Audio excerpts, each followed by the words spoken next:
Bonjour à tous et Chag Sameach, une bonne fête de Shmini Atzeret et Simchat Torah.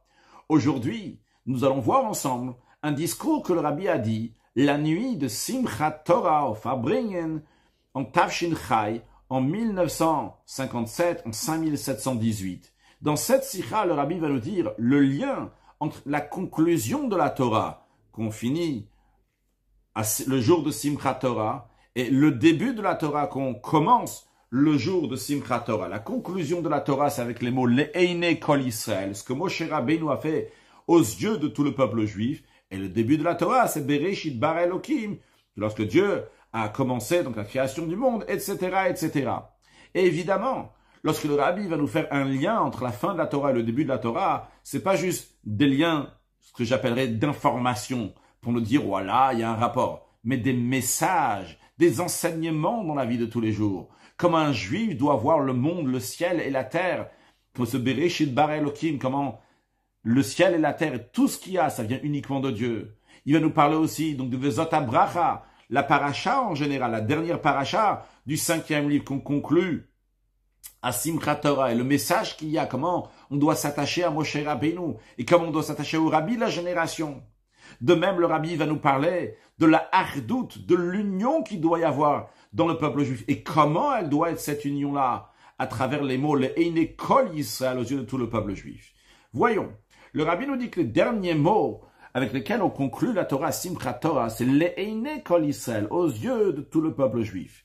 Dans ces mots-là, on a une allusion sur la notion de la hardout, de l'union. En effet, le travail de Simchat Torah, c'est l'union. Et le Rabbi dit, donc, comme il a été expliqué donc, dans les sikhot d'avant, dans l'écoute sikhot Chelek Bet, dans le sikhot de Shmini Atzeret et Simchat Torah, avant ça, ce qui a été expliqué, c'est comment Shmini Atzeret, c'est un jour d'union dans le peuple juif, une union qui est très très forte.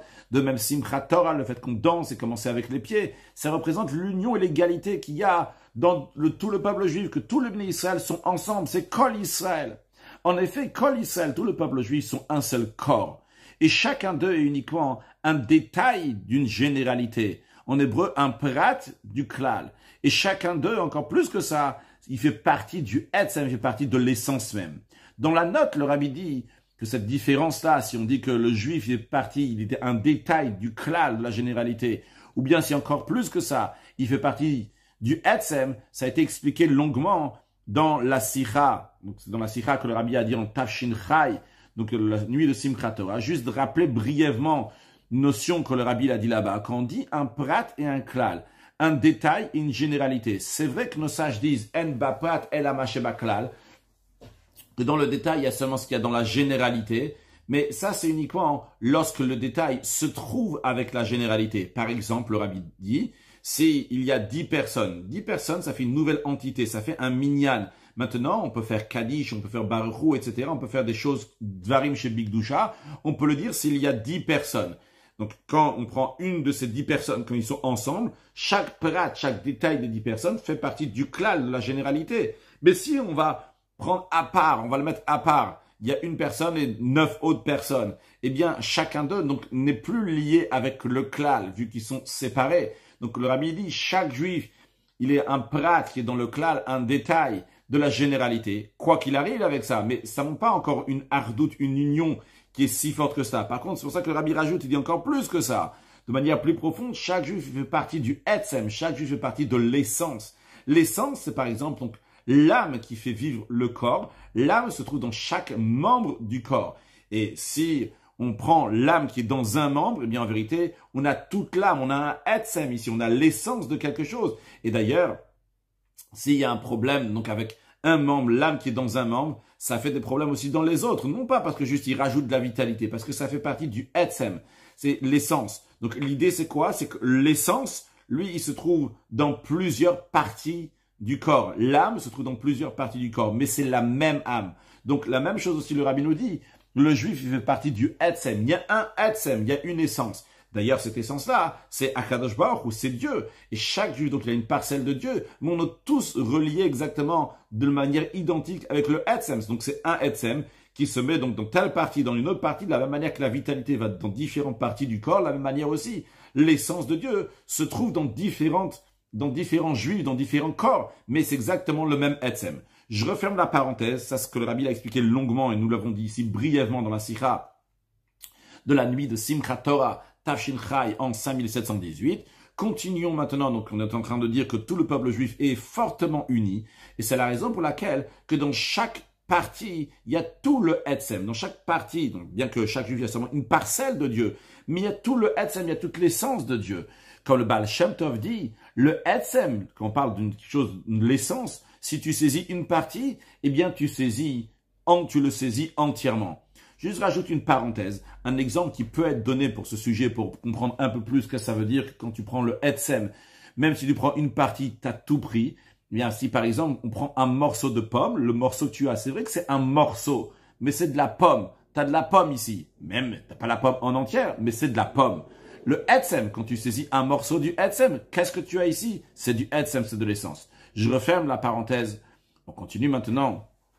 La Sikha, le Rabbi nous dit, par cela on va comprendre aussi la mitzvah de Ve'ahavta l'reacha kamora.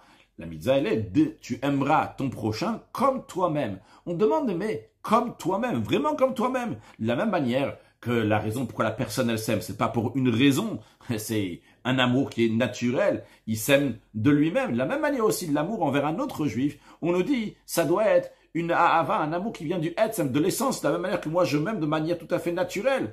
Mais le Rabbi demande, a priori, on pourrait demander la question, comment est-ce possible? L'autre et moi, on est deux personnes qui sont différentes. Mais la réponse, elle est basée sur ce qu'on a dit, on peut comprendre. Parce que quand j'aime l'autre personne, c'est pas un autre, c'est moi-même. Parce qu'on est du même etzem, on est de la même essence. Juste, c'est le même etzem, c'est la même essence qui vient dans plusieurs parties, dans plusieurs personnes. Mais on fait tous partie du même etzem. Donc quand tu vas aimer l'autre, en vérité, c'est pas un autre. Tu es en train d'aimer toi-même. Basé sur ça, le Rabbi explique aussi ce que le Baal Shem Tov dit. Que Avat Israël, aimer son prochain, cela veut dire aimer un autre juif, même un juif qu'on n'a jamais vu, on n'a jamais entendu parler de lui. Lui aussi, on doit l'aimer. A priori, c'est incompréhensible. Comment est-ce possible? Aimer quelque chose qu'on ne connaît pas, aimer quelqu'un qu'on ne connaît pas. Tu dois connaître pour aimer. Mais basé sur ce qu'on a dit, on va comprendre. Parce que tout le peuple juif, c'est un etzem, c'est l'essence. C'est ton essence. Bien sûr que tu la connais. C'est la même essence. On est juste dans des corps différents, mais l'essence est la même. Basé sur ça, le Rabbi continue à expliquer aussi ce que l'Adbour Azaken explique dans le Tanya.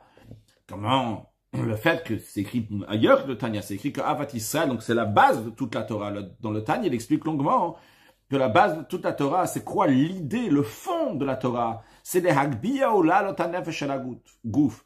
C'est d'élever l'âme sur le corps. C'est-à-dire que le principe spirituel, que le spirituel va être plus fort que le matériel. Ça s'exprime dans Avat Israël, dans l'amour du prochain. Pourquoi? Parce que lorsque quelqu'un y voit, il ressent lui-même comme une existence qui est différente des autres, qu'il a son propre ego, sa propre existence. À ce moment-là, il ne peut pas aimer l'autre kamocha comme il aime lui-même. Pour qu'il va aimer l'autre kamocha comme soi-même, eh bien, il doit sortir de son existence, il doit sortir de lui-même. Réaliser que son existence, c'est pas lui, il fait juste partie du etzem, de l'essence du peuple juif. Et à ce moment-là, il peut avoir un vrai Avat Israël. Donc, il doit élever son gouffre, son corps, son matériel à lui, le matériel de l'autre, la manière comment l'autre il a l'air, et voir ici des choses de manière plus profonde, de voir le Etzem, l'Agbia ou l'Alotanefesh, l'Admourazaken nous dit, donc élever l'âme au-dessus du corps. À ce moment-là, il pourra vraiment s'unir avec un autre.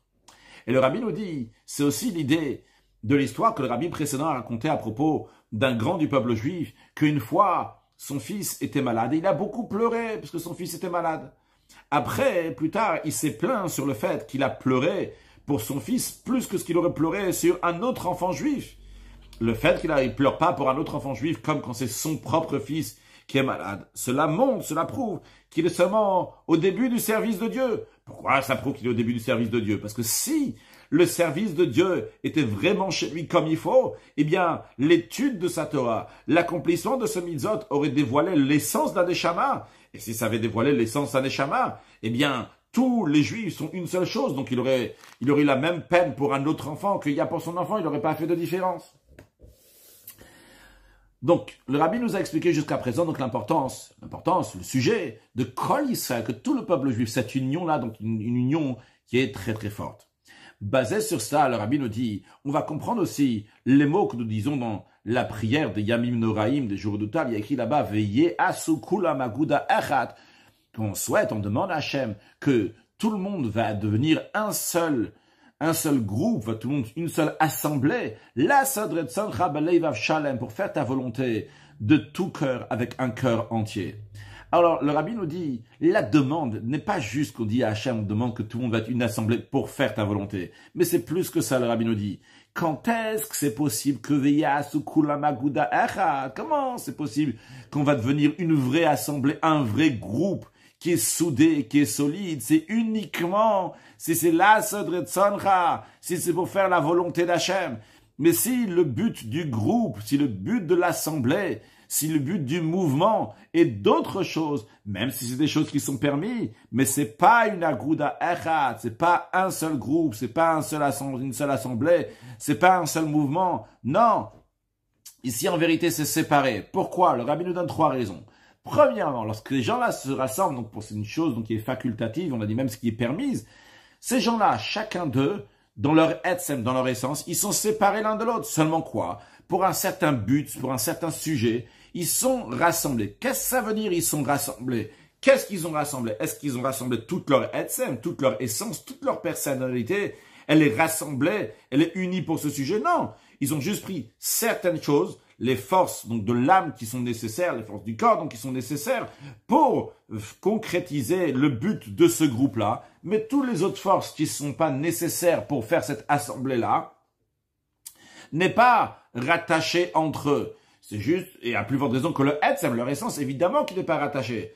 C'est-à-dire, ce que le Rabbi nous dit dans le premier point, c'est que s'ils ont besoin d'une assemblée pour telle et telle chose, et pour ça il y a besoin de telle et telle force du corps, ou bien telle et telle force spirituelle, tout ce qu'ils vont rattacher pour faire leur assemblée, c'est uniquement ces forces-là. Je donne un exemple.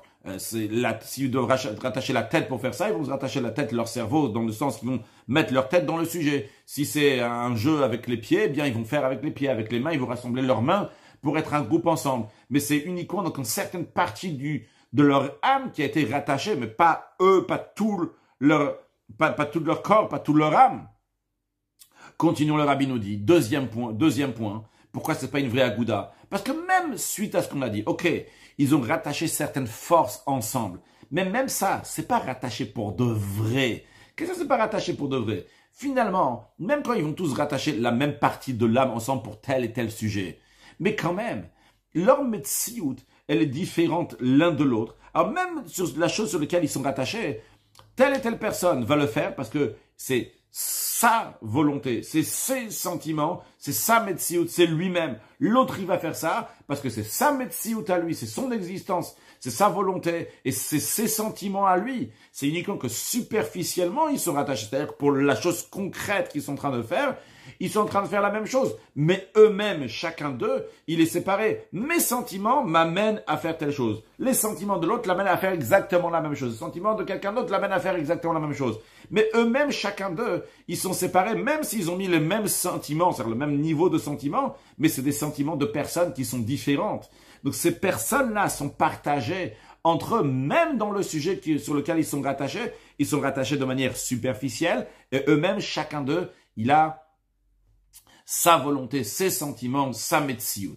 Basé sur ça, d'ailleurs, le Rabbi nous dit que c'est aussi l'explication de ce qui est dit dans les Pirkei Avot, dans les maximes de nos pères, lorsqu'on parle d'une machloket, d'un désaccord qui n'est pas l'Eshem Shamaim, qui n'est pas pour Dieu. Alors on donne l'exemple de Korach. Korach, c'est quelqu'un qui s'est rebellé contre Moshe Rabbeinu. Alors, qu'est-ce qu'on aurait dû dire dans les Pirkei Avot? On aurait dû dire que une machlok est un désaccord qui n'est pas pour Dieu, c'est le désaccord qu'il y avait entre Korach et Moshe Rabbeinu. Mais il n'y a pas écrit ça dans les Pirkei Avot. Dans les maximes de nos pères, on dit, c'est le désaccord de Korach vechol adato, toute l'équipe. Korach, il avait toute une équipe avec lui, toute son assemblée. On dit, c'est le désaccord entre Korach et toute son assemblée. Le Rabbi nous dit, oui, c'est le désaccord entre Korach et son assemblée. Vrai que Korach et son assemblée étaient contre Moshe Rabbeinu. Mais Korach et son assemblée, entre eux, ils étaient séparés. Chacun d'eux était contre Moshe Rabbeinu, mais chacun d'eux, donc avec sa metsiout, son existence à lui. Chacun pensait qu'à lui. Alors, je récapitule ce que le Rabbi l'a dit. Le Rabbi l'a dit, avant de passer au troisième chose. Premièrement, le Rabbi nous dit, pourquoi c'est pas une vraie agouda, c'est pas un vrai rassemblement? Parce que ces gens-là, ils sont différents l'un de l'autre, et tout ce qu'ils ont donné, c'est uniquement un certain point d'eux-mêmes. Deuxièmement, le rabbi nous dit, même ce point-là d'eux-mêmes qu'ils ont donné pour se rassembler ensemble, finalement, ces points-là ne sont pas vraiment rassemblés entre eux, parce que chacun d'eux, il donne ce point-là, parce que lui, il veut, mais le point que lui il a donné, l'autre point l'autre il a donné, même que c'est le même. C'est par exemple, on va dire dans un jeu qui se fait avec les pieds, par exemple, ou avec les mains, chacun a donné tous les mains, ou l'autre tous les pieds, pour cette assemblée, pour ce groupe-là. Mais finalement, chacun d'eux l'a fait pour lui-même. Donc, l'union de ce qui a été fait, c'est une union qui est tout à fait superficielle. Continuons, le rabbi nous dit, troisièmement, même ce superficiel-là, c'est pas quelque chose qui est durable. Vu que chacun d'eux, il a encore ses propres sujets, sa metsiout, et pour lui, c'est beaucoup plus haut. Il a sa vie personnelle qui passe avant cette assemblée. Alors, dès que ça va déranger sa metsiout, ça va déranger son ego, sa vie, eh bien, ils vont se séparer les uns des autres. Et toute cette assemblée, tout ce mouvement, ce groupe-là va s'annuler, même superficiellement, il va s'annuler.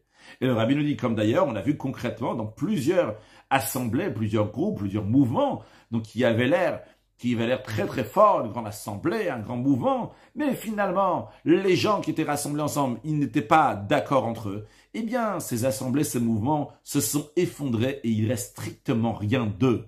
Alors, dans ces cas-là, comment faire quand on veut faire un mouvement, une association, donc une assemblée, un groupe, pour un but qui est tout facultatif. Le rabbi vient de dire que c'est impossible, ça ne va pas tenir. Alors le rabbi nous dit oui, il y a un conseil à ça. Si on veut que cette assemblée va tenir, c'est de mettre dans cette assemblée un sujet de Torah ou mitzvot qui soit de base, qui soit la base dans cette assemblée-là. Et par cela, cette assemblée va pouvoir tenir même pour des sujets facultatifs. Pourquoi? Parce que dans la base, il y a ici quelque chose de Torah ou mitzvot s'attacher avec Hachem. Le rabbi continue à nous dire, de là, on peut aussi expliquer le fait que le peuple juif, il est, comme le Midrash nous dit, une brebis parmi entre 70 loups. Et pourtant, la brebis, elle est gardée. Alors, il y a plusieurs explications à ça. Ici, le rabbi nous donne une des explications. Il nous dit, dans l'idée de ce qu'on a dit, vrai, il y a 70 loups, il y a 70 nations. D'ailleurs, quand on dit 70 nations, c'est parce que Noach, il a eu 3 enfants. De ces 3 enfants-là, il y a eu en tout 70 enfants, 10 enfants, donc 70 nations qui sont sorties. Donc, on appelle ça les 70 nations. Les 70 nations sont comparées des loups qui veulent exterminer le peuple juif. Alors, comment ça se fait que le peuple juif peut résister? Le rabbi nous dit, parce qu'en vérité, ces 70 loups, chacun d'eux, il a sa médecine, il a son existence et ses intérêts. Mais le peuple juif, il est uni. Donc, c'est la raison pour laquelle, même si c'est juste une brebis, mais le fait qu'on est unis, eh bien, ça donne une très grande force. Et d'ailleurs, le rabbi nous dit, dans le peuple juif même, ceux qui sont les adversaires de Torah ou mitzvot, non seulement qu'ils ne sont pas ils n'ont pas de majorité, mais ils n'ont même pas 2 personnes. Pourquoi? Parce que chacun d'eux, il est une médecine différente de l'autre. Il fait ça pour lui-même. Par contre, ceux qui gardent la Torah et les mitzvot, les commandements de Dieu, même si c'est une seule personne à l'endroit où il se trouve, il a avec lui tout le peuple juif. Et pas seulement tout le peuple juif actuel, mais tout le peuple juif qui a depuis le don de la Torah. Donc il a une force d'un très très grand mouvement, un très grand camp qui est avec lui pour faire la guerre, pour réussir pour la Torah. Bien, suite à cela, maintenant, le rabbi nous dit encore un point. Basé sur tout cela, donc on a expliqué la notion de hardout, de l'union qui s'exprime, les Inekol Israël. Qu'est-ce que ça représente cette union-là? Comment elle doit être? Donc une union qui est très très forte, qui est dans le Etzem, ce que le rabbi a expliqué essentiellement, et basé sur cette idée-là qu'on est rattachés tous dans le Etzem. Le rabbi a expliqué encore d'autres choses. Basé sur ça, le rabbi nous dit, on va comprendre le lien entre les Inekol Israël, donc la fin de toute la Torah qui conclut avec les mots aux yeux de tout le peuple juif, avec ce qu'on lit juste après, parce que dès qu'on finit la Torah, Simchat Torah, tout de suite on commence donc à nouveau la Torah, le livre de Bereshit, on commence à lire Bereshit bara, lors du commencement de la création que Dieu a créée, etc., etc. Parce que dès qu'on finit la Torah, on commence à la relire. Et on va comprendre donc le lien entre Kol Israël, tout le peuple juif, et Bereshit bara, et aussi on va comprendre avec ce qui est dit avant, c'est la lecture qui est liée avant, avec la paracha de manière générale, avec la paracha de Vezot Abracha. C'est-à-dire que le rabbi va nous faire le lien aussi bien de Bereshit bara avec l'Eine Kol Israël, la fin de la Torah, et aussi de manière générale avec Vezot Abracha. Alors pour cela, voyons étape par étape. Voyons tout d'abord donc quel est le contenu de Bereshit, quel est le message de Bereshit. Après, voyons quel est le contenu, le message de Vezot Abracha. Et le message de Kol Israël, on l'a déjà eu. Après, donc, on va voir donc le lien entre les trois. Le Rabbi nous dit, le contenu de Bereshit bara Elokim et Hashamayim et Haaretz, que lors du commencement, Hachem il a créé le ciel et la terre, lorsque Hachem a commencé à créer le ciel et la terre, donc c'est qu'un juif, il doit savoir que le ciel, Shamayim, quand on dit Shamayim, le ciel, c'est les sujets spirituels, aussi bien la terre, c'est-à-dire le sujet matériel. D'où ça vient? C'est bara Elokim, c'est Dieu qui les a créés. Le message, il est ici aux juifs. Le juif n'a pas le droit de penser que c'est ma force, c'est mon pouvoir, c'est ma réussite qui m'a fait toute cette richesse et cette abondance que j'ai réussi à avoir. Non, le juif doit savoir qu'il a strictement rien de lui-même. Tous ses biens, tout ce qui lui appartient, aussi bien son matériel, aussi bien son spirituel, la raison pourquoi il a, c'est parce que Dieu fait exister le monde à chaque instant. Il fait exister toute la création. Et Dieu donne le flux et l'influence à lui aussi individuellement, chacun de nous. Donc ça, c'est le message de Bereshit bara Elokim et Hashamayim et Haaretz. Un juif doit savoir que le spirituel matériel vient uniquement de Dieu. Après, nous avons une allusion, un message dans Vezot Abracha Sheberach Moshe, la dernière paracha, la bénédiction que Moshe Rabbeinu l'a béni. Quand on parle de Moshe Rabbeinu, c'est le berger du peuple juif. C'est lui qui dirige le peuple juif dans tous les détails de leur comportement pour le comportement des juifs va être comme il faut. Et à travers Moshe Rabbeinu passe ce qui est nécessaire pour le peuple juif. Et comme on le retrouve dans les paroles de message, lorsque le peuple juif était dans le désert, ils avaient la manne, ils avaient un pain céleste. Donc ils venaient pendant 40 ans, qui étaient dans le désert depuis 2448 jusqu'à 2488. Tous les jours, ils avaient ce pain. Par Shabbat, évidemment, ils avaient ce pain céleste. Et par le mérite de qui ils avaient ce pain céleste? Nos sages disent que c'était par le mérite de Moshe Rabbeinu. Les Juifs avaient aussi donc les nuages, les nuées de gloire, qui les entouraient donc au-dessus, à droite, à gauche, devant, derrière, en dessous, de tous les côtés, pour les protéger du soleil, pour les protéger des scorpions, etc. Par le mérite de qui? Par le mérite de Aaron. Et en plus de ça, ils avaient aussi donc de l'eau, ce qu'on appelait le puits de Myriam, c'est-à-dire qu'il y avait un puits, il y avait de l'eau pour le peuple juif dans le désert, par le mérite de Myriam. Qu'est-ce qui s'est passé lorsque Aaron il a quitté ce monde? Les nuages sont partis. Et ils sont revenus grâce à Moshe Rabbeinu. Qu'est-ce qui s'est passé lorsque Myriam a quitté ce monde? C'est que les nuages, l'eau elle est partie, et c'est revenu grâce à Moshe Rabbeinu. Donc on voit ici que tout passe par Moshe Rabbeinu. Et le Rabbi dit encore plus que ça, en vérité, même à l'époque où il y avait de l'eau par le mérite de Myriam et les nuages par le mérite de Aaron, ça aussi c'était par Moshe Rabbeinu. Seulement quoi? C'est passé par Myriam. L'eau, les nuages passaient par Aaron. Pourquoi le Rabbi dit on doit tout lier avec Moshe Rabbeinu? Parce que le sujet d'un berger du peuple juif, c'est qu'il donne au peuple juif tous leurs besoins, aussi bien les besoins matériels et aussi bien les besoins spirituels. Bien, ça c'est Moshe Rabbeinu. Bracha sheberach Moshe, la bénédiction que Moshe Rabbeinu il donne. Moshe Rabbeinu il donne. Mais, pour recevoir ce que Moshe Rabbeinu il donne, et le Rabbi nous dit quand on dit le Moshe Rabbeinu, c'est le berger du peuple juif, et pas seulement le Moshe Rabbeinu initial, mais comme il est écrit dans Tikkun Zohar, qu'il pâche tout à des Moshe Bechol Dar Avedar, à l'extension de Moshe Rabbeinu dans chaque génération, le Moshe Rabbeinu dans chaque génération. Eh bien, pour cela, il y a besoin d'une annulation et une soumission, l'attachement à Moshe Rabbeinu. Il faut s'attacher à Moshe Rabbeinu comme un troupeau à son berger. Le troupeau, le bétail, n'a pas de propre volonté. Il va où le berger il veut. Eh bien, si on veut recevoir ce que Moshe Rabbeinu nous donne, il faut être comme le bétail. Lorsque la personne n'a pas ses propres volontés, ni des volontés matérielles, ni des volontés spirituelles, lui, il est entièrement donné à Moshe Rabbeinu. Eh bien, à ce moment-là, il y a un réceptacle pour recevoir la bénédiction de Vezot Abracha Sheberach Moshe. La bénédiction que Moshe donne. C'est quoi la bénédiction qu'il donne? Entre autres, Rabbi ramène donc des versets qui sont dits à propos de Yosef, aussi bien Mimeged Shamayim, aussi bien les délices célestes, et aussi, donc des sujets spirituels que Moshe Rabbeinu il donne, et aussi bien Mitehom, Revet Tachat, aussi bien des nappes d'eau qui passent dans les souterrains de la terre, donc c'est-à-dire aussi bien donc les choses matérielles. Donc Moshe Rabbeinu nous donne aussi bien les sujets spirituels, aussi bien les sujets matériels. Ce que nous on doit faire, c'est cette soumission, cette annulation à Moshe Rabbeinu. Basé sur cela, maintenant qu'on a compris, 1, c'est quoi Kol Yisrael, l'union du peuple juif. 2, on a compris le Bereshit bara, qu'on fait uniquement, on sait qu'il n'y a rien du tout de nous-mêmes, mais on est entièrement, tout vient d'Akadosh Baruch Hu. Et 3e, on a compris pour recevoir donc le flux matériel et spirituel, donc c'est par l'annulation à Moshe Rabbeinu.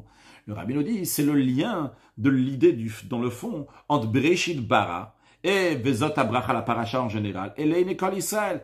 Pourquoi? Parce que basé sur ce qu'on a dit, que Avat Israël, c'est Kol Israël, tout le peuple juif. Et comment on peut vraiment avoir un vrai amour de tout le peuple juif? C'est uniquement si on sort de notre existence. Tu ne penses pas à ta médecine ou tu penses à quelque chose qui est plus spirituel, au Etzem, à l'essence, qu'on fait tous partie d'une union. Donc tu sors de ton existence, tu sors de ce que tu es. Alors, lorsque quelqu'un, il a de manière claire le Bereshit Bara, qu'il n'a rien de lui-même, tout ce qu'il a, ça vient d'Akadosh Baruch Hu, que lui, Dieu, il est Mechadesh, Betuvo, Bechol Yom, Tamid Maaseh Bereshit, il renouvelle par sa bonté chaque jour la création de tout l'univers. Il a la notion de Bereshit Bara. Et en conséquence, il se donne à Moshe Rabbeinu, à l'extension de Moshe Rabbeinu, la notion de Vezot Abracha. Et bien dans ce cas-là, cette personne-là, elle sort de sa Metsiout. Il a plein de Metsiout lui-même. Et il a réalisé que c'est Dieu qui... C'est Dieu qui renouvelle tout. De deux, il s'est donné totalement à Moshe Rabbeinu, donc il n'a pas de Metsiout à lui-même. Il fait partie du peuple juif, Kol Israël. Donc le fond, c'est la même idée. C'est que c'est pas lui. On fait partie d'un Etzem, on fait partie donc de l'essence du peuple juif. On est rattaché à Dieu et à Moshe Rabbeinu.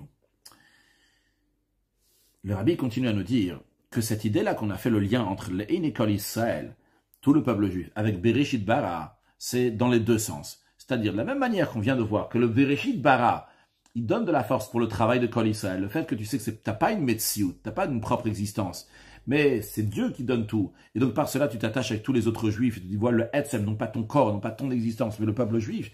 De la même manière aussi, ça va dans l'autre sens, que la conclusion, donc le Kol Israël, c'est une préparation pour le Bereshit Bara. Comment ça? Le Rabbi va développer ça sous deux formes. Première forme, le Rabbi nous dit, à Simchat Torah, chaque juif donc conclut la Torah, et quand il conclut la Torah, il doit recommencer la Torah. Et quand il conclut la Torah, et pour la recommencer, c'est pas pour la recommencer la même chose que l'année précédente, c'est pour la recommencer à un niveau encore plus haut. C'est la raison pour laquelle que chaque année, on relit à nouveau la Torah, parce que chaque année, il faut la réétudier et l'accomplir, aussi bien l'étudier et l'accomplir à un niveau qui est plus haut. Alors, lorsqu'un juif réfléchit sur sa situation l'année qui est passée, il risque de penser « Mais je ne suis pas du tout prêt pour recommencer à un niveau plus haut.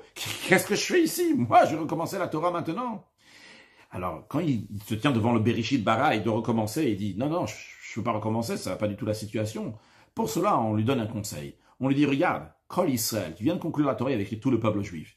Si toi, en tant qu'individuel, tu n'es pas capable de recommencer l'étude de la Torah et de l'accomplir, eh bien, inclus-toi avec d'autres juifs. Comment s'inclure avec d'autres juifs? Eh bien, en soutenant ceux qui étudient la Torah, c'est-à-dire donner de l'argent à ceux qui étudient la Torah ou sous d'autres formes, et par cela, tu vas prendre part dans l'étude de la Torah des gens que tu soutiens. Et comme nos sages disent, et comme ça, donc c'est tranché la loi dans le Shulchan Aruch, que par le fait que Zvouloun, il aide Issachar, eh bien, par cela, Zvouloun, il a une part dans la Torah que Issachar, elle étudie. C'est-à-dire, le Rabbi, il fait référence à ce qui était dit dans la paracha de Vezot Abracha, que Zvouloun, donc lui, il allait travailler, et que Issachar, lui, était dans la tente. Et comme le commentaire de Rachid l'explique, que le lien, il est que Zvouloun, lui, il travaillait, et il donnait, il nourrissait Issachar, de manière que Issachar va pouvoir étudier. Et dans le Shulchan Aruch, c'est dit, quand quelqu'un, donc, il va donner, il va soutenir, il va donner ce qui est nécessaire pour celui qui est en train d'étudier la Torah, et bien par cela, il apprend part dans l'étude de la Torah. Donc, ce qu'on est en train de se dire à ce juif-là, tu te retrouves devant le Bereshit Bara, tu dis, je suis pas capable de recommencer, eh bien, inclus-toi dans Kol Israël, avec d'autres juifs, que eux, ils étudient la Torah, par le fait que tu vas les soutenir, eh bien, par cela, toi aussi, tu auras part dans cette Torah, donc il y a un niveau plus haut cette année. Ça, c'est la première manière que le Rabbi dit. C'est-à-dire, quand je dis la première manière, donc, comme le Rabbi dit tout de suite, c'est pour quelqu'un que, pour des raisons qu'il a besoin de travailler, etc., il n'avait pas le temps d'étudier. Et c'est la raison pour laquelle cette personne-là, donc, elle pouvait s'acquitter en étudiant un Perek Echad Shacharit, Perek Echad Arvit, c'est-à-dire un chapitre le matin, un chapitre le soir, c'est-à-dire étudier la Torah le jour et la nuit. Mais donc cette personne-là, il s'est dit, bon, moi j'ai fait mon maximum, je ne peux pas faire maintenant, je ne peux pas aller encore un niveau plus haut, je m'inclus avec d'autres juifs. Mais le Rabbi dit, qu'est-ce que fait quand il s'agit de quelqu'un d'autre, quelqu'un qu'il avait du temps disponible et il n'a pas étudié? Alors lui, quand il arrive devant le Bereshit Bara, qu'est-ce qu'il va dire? Et il va dire quoi? J'ai pas les cas, t'as pas fait, t'avais la possibilité l'année précédente, t'as même pas fait ce que tu devais faire. Alors le Rabbi dit, comme lui aussi ne doit pas baisser les bras, ne doit pas faire Yehush.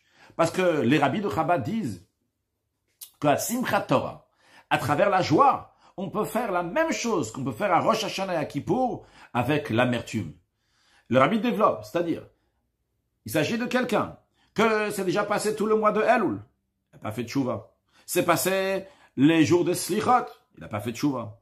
C'est passé Rosh Hashanah, c'est passé les 10 jours de pénitence. C'est passé le jour de Kippour. Et même Kippour, à la 5e prière, au moment de la prière de Neila, il n'a pas fait de tchouva, que Dieu en préserve.